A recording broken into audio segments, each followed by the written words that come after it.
sommes la société coopérative simplifiée des productrices du karité de la région du Bunkani, qui regroupe en son sein près de 2000 femmes.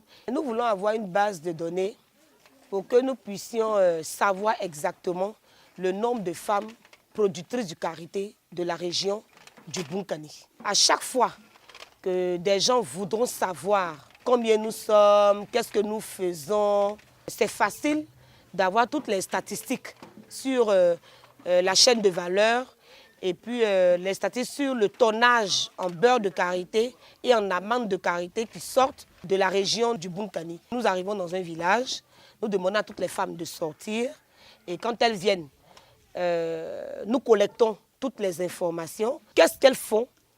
Quelles sont les difficultés qu'elles rencontrent? Comment elles s'organisent pour pouvoir collecter les amendes de karité. Très souvent aussi, nous avons des semences de produits agricoles parce que nous savons qu'à côté de la transformation du beurre de karité, elles font aussi les travaux champêtres. Donc, elles ont tout le temps besoin des semences parce que nous voulons atteindre un objectif qui est l'autonomisation de la femme du milieu rural.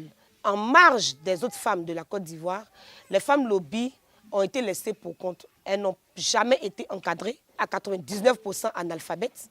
Pourtant, ce sont de braves femmes qui se battent au quotidien pour la survie de leur foyer, pour mettre leurs enfants à l'école. Bien qu'elles n'étant pas allées à l'école, mais elles connaissent l'importance de mettre son enfant à l'école. Le travail qu'elles font, le travail du beurre de karité, beaucoup en Europe et aux États-Unis ne savent pas comment se transforme le beurre de karité. Ça se fait de manière artisanale. Tout se fait à la main depuis la collecte de l'amande, de la noix, jusqu'à l'obtention du beurre de karité. C'est un travail qui se fait à la chaîne, à la main. Pourtant, elle compte beaucoup dans l'économie nationale et internationale. Les difficultés sont énormes. À commencer par le ramassage, elles sont mordues par les serpents, parce que c'est en brousse. L'arbre de karité étant un arbre sauvage, ce n'est pas entretenu. Donc, c'est laissé en brousse. On ne nettoie pas en bas, on ne désherbe pas en bas.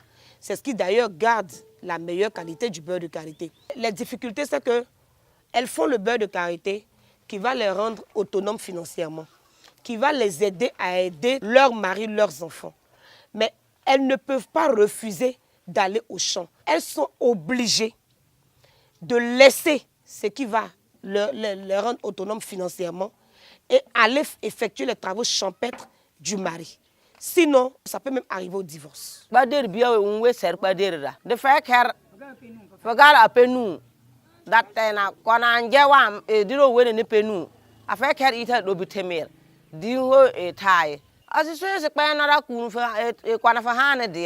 le manque d'eau. Sur une dizaine de villages, vous allez trouver qu'il y a un seul village qui est bien alimenté en eau. Il y a des villages où il n'y a même pas une seule pompe hydraulique villageoise. Sans eau, on ne peut pas transformer le beurre de karité. Elles sont obligées d'utiliser cette eau-là pour leur domaine d'activité. Les femmes dans la région du Bunkani n'ont pas droit à avoir une parcelle. Elles n'ont pas ce droit-là. Même si leur papa venait à décéder, c'est-à-dire c'est les enfants garçons, et même si elle est fille unique, les parents de ce papa-là prendront tout ce qui est champ. Elles n'ont pas le droit. Tout ce qu'elles savent faire, c'est de toujours travailler dans le champ de leur mari. Elles vont se lever le matin très tôt parce que le fruit du karité, les animaux en raffolent. 6 heures doivent les trouver dans la brousse. Quand elles finissent de ramasser, il faut dépulper. Quand elles ont fini de dépulper, elles vont mettre ça maintenant sur leur tête, au moins 10 km, 15 km à pied jusque dans leur village. Et quand elles arrivent, elles stockent ça au minimum 3 jours. Elles vont maintenant commencer la préparation de la noix de karité. Dans une grosse marmite, elles vont mettre ça au feu. Quand elles vont finir de mettre ça au feu, près de 25 minutes, elles vont ramasser, mettre ça au soleil et sécher pendant plusieurs jours. Et quand elles vont constater que la noix est bien sèche, elles s'asseyent au milieu de ces noix-là, à plusieurs ou seules, pour casser ces noix-là, pour sortir les amandes de ces noix. Quand elles vont sortir, elles vont finir de casser les noix, elles vont maintenant faner ces noix-là pour séparer la coque de l'amande.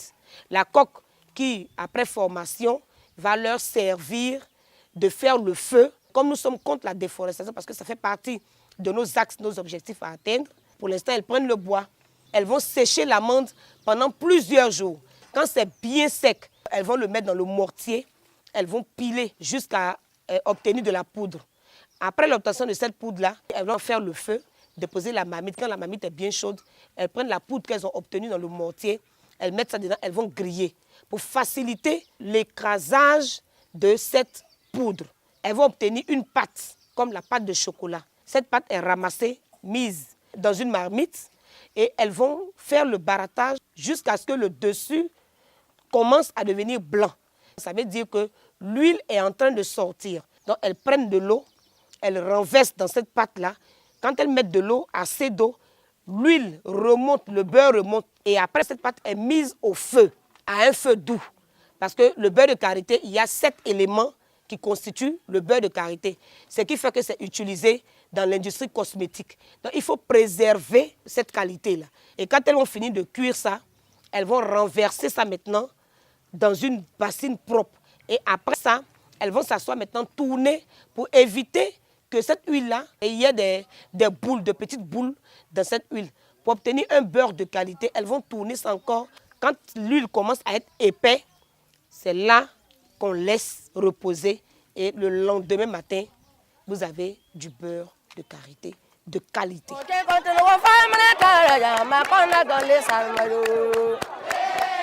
Nous pensons que le concours Tek Mousso, si nous gagnons, va nous aider à aider ces braves femmes qui, au quotidien, sous la pluie, sous le soleil, transforment le beurre de karité qui est très prisé en Europe de manière artisanale à aller de l'avant et mieux s'organiser, mieux organiser leur domaine d'activité, qui est l'activité principale, qui est la transformation du beurre de karité.